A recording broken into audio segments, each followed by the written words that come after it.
Hello, everyone. My name is Gus. Hi, I'm Woody. And today we'll be reacting to a video from Eagle's Nest, which... Nothing? Oh, my God. Look at... Why is this a weekly thing now with you? Every video, there's... you look like Elton John right now.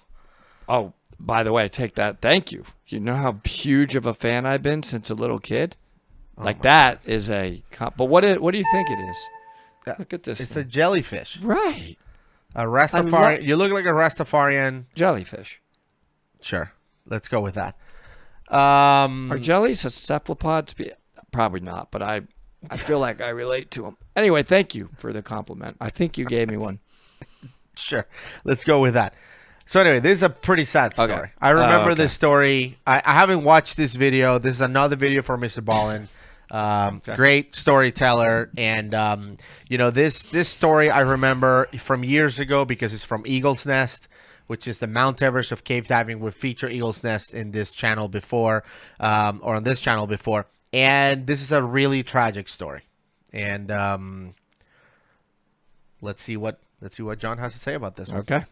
In 2014, 35-year-old Darrin Spivey was a passionate scuba diver, and he wanted to share that passion with his 15-year-old son, Dillon. So on Christmas Eve that year, he gave his son an early gift, scuba tanks. The pair was apparently so excited to use them that they planned on doing an early morning dive the very next day on Christmas. Later, Dillon's grandmother would tell the media that her grandson actually didn't really want to go on this dive trip, but he knew his dad did, and he adored his father and didn't want to let him down, so he decided to go anyways. The following morning, the father and son got up, and they made their way to a local dive site, only to discover that the gate to the dive site was locked. The father still really wanted to do this dive, and so he decided he would take them to another dive site in Central Florida, which was inside of a wildlife management area that he knew was open 24/7 to hunters and hikers and divers. Do you remember the name of the...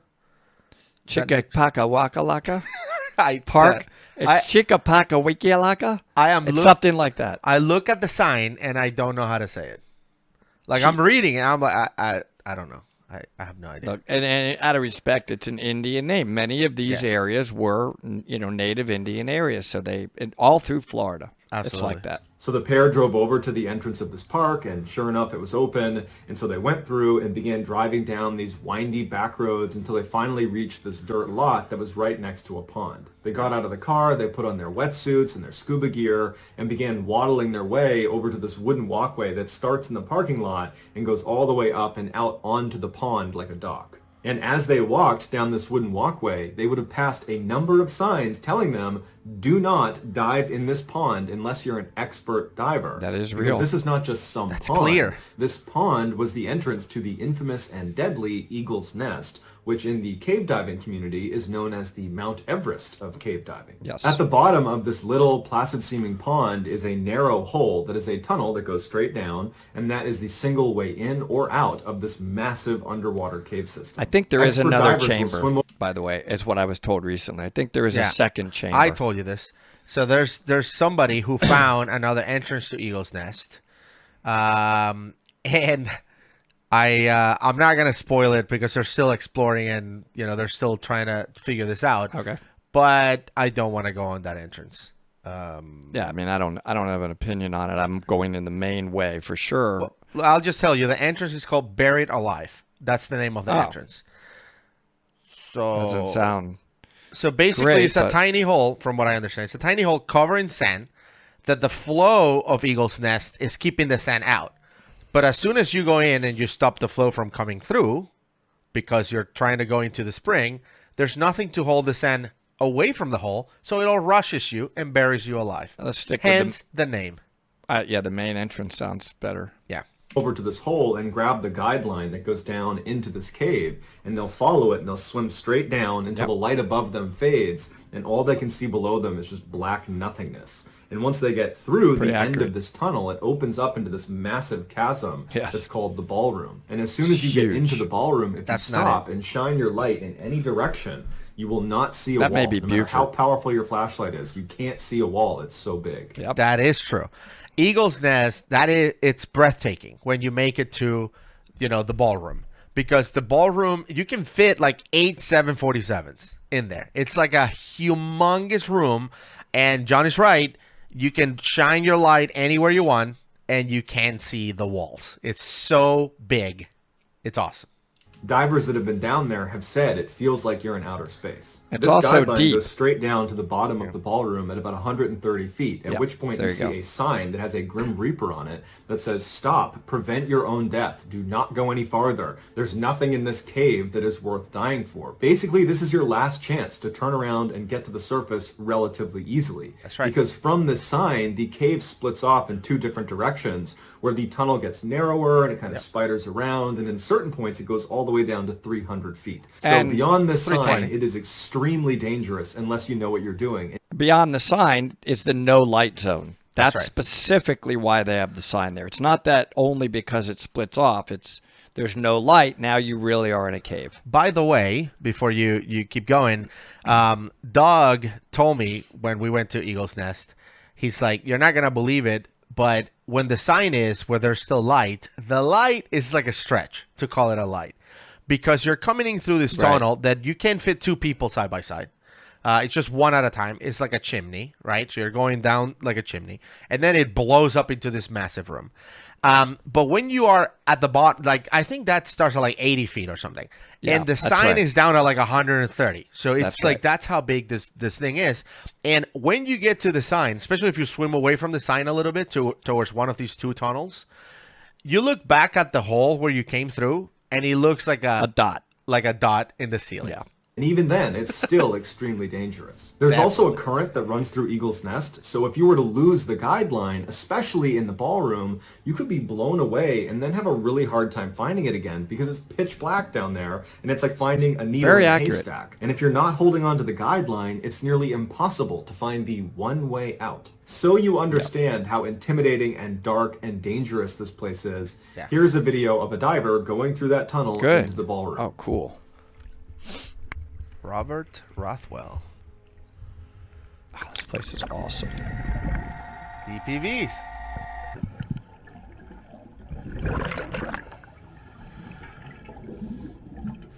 The visibility seems to be better when we went. It's a little green. It can be tricky on going into the entrance. Yeah. Yep, there it is. Just a hole. That's it. You go down. Look at the guideline, just straight down. It's really cool, though.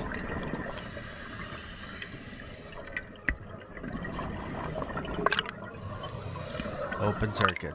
Yeah, so if you had to bail out and pass somebody your rag, you can't be side by side in that situation. So you see, they're already in the ballroom, and look how far down the sign is. You can see it like down there in the distance.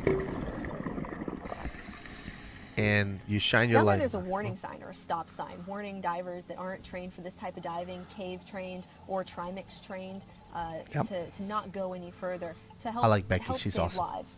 A lot of divers have died trying to do these types of dives, and the thing is, at these depths, small mistakes can cost lives. So the sign is there just as a warning to help prevent any future accidents. Yes. But as Darrin and Dillon sat at the end of the walkway getting ready to jump into this pond, they were unfazed by the countless warnings, even though neither of them were expert divers. In fact, Dillon wasn't even a certified diver at all. This was one of his first dives. Before the pair jumped into the water, Darrin texted his fiancée and said they were at Eagle's Nest and they were about to do this dive and that he would call when they got back to the surface. After that, he put his phone away on the surface, and the two of them jumped into the water and started swimming their way over to the entrance to Eagle's Nest. Hours went by, and Darrin's fiancée did not get a call from Darrin. And so by the time the sun was going down, she decided she had to go check on them. So she hopped in the car and she drove to the parking lot at Eagle's Nest, and she saw Darrin's car and no sign of the boys anywhere. Police were called, and very quickly professional divers were brought to Eagle's Nest to go down and see if they were still down there.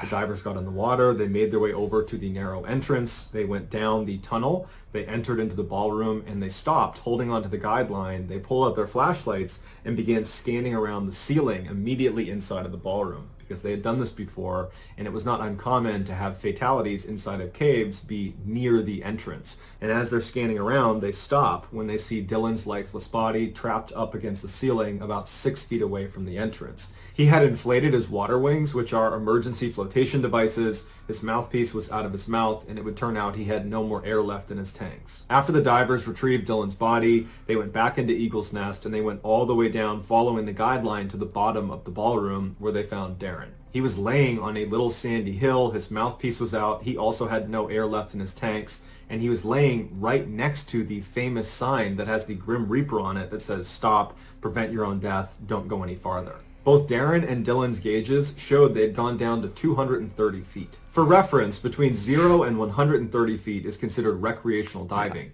And so in those depths, you can breathe regular air. So the same air you breathe on the surface is the air that goes in your tanks. You don't need really special training. You can kind of do whatever you want in those depths. Below 130 feet, you need to breathe a special gas mix, you need special equipment, and you definitely need specialized training. All three of those things Dillon and Darrin did not have. After an investigation was done into their deaths, it was determined it was an accident, and the going theory was they went through the entrance into the ballroom, they went all the way down, and then they went into one of the 2 tunnels that spiders off to the side, and they managed to go all the way down to 230 feet. Yikes. And at that depth, they must have developed a nasty case of nitrogen narcosis, which is like being drunk. And so in that state, they must have lost track of time and how much air they were using. Right. And so by the time they got back to the ballroom to begin their ascent, they ran out of air. The son must have run out first and grabbed his father, shown him his air gauge to point out that he has no air left. His dad, in seeing that, must have taken his regulator out and put it in his son's mouth,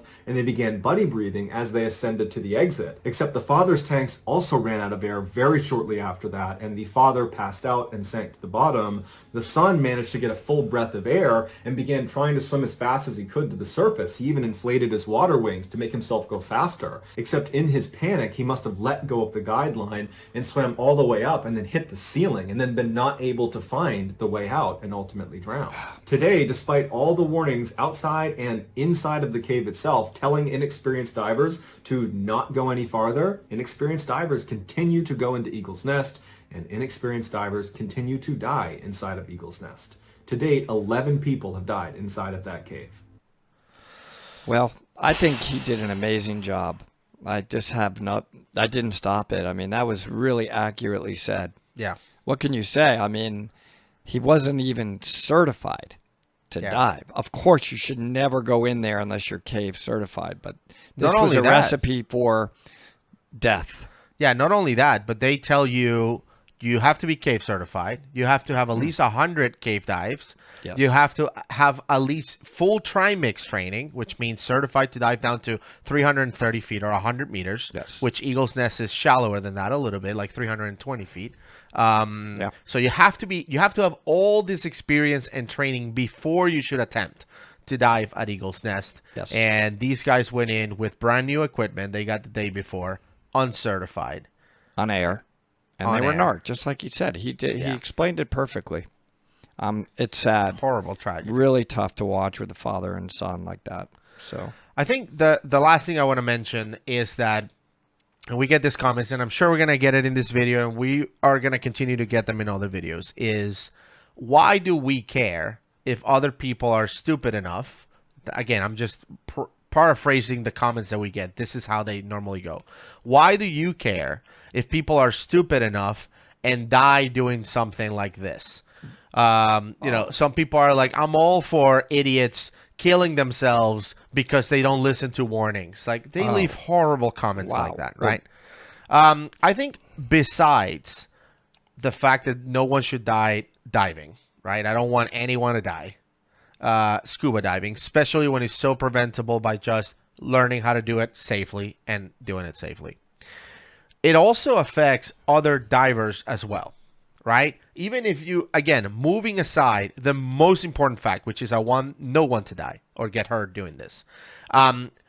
We have reacted to other videos in the past where people have died, inexperienced people have died in caves, and then the cave is closed forever for other divers to dive there because people panic and they're like, oh, you know, this is a death trap. Right? Eagle's Nest is a good example. I feel like Eagle's Nest has been closed in the past and then reopened because of accidents like this.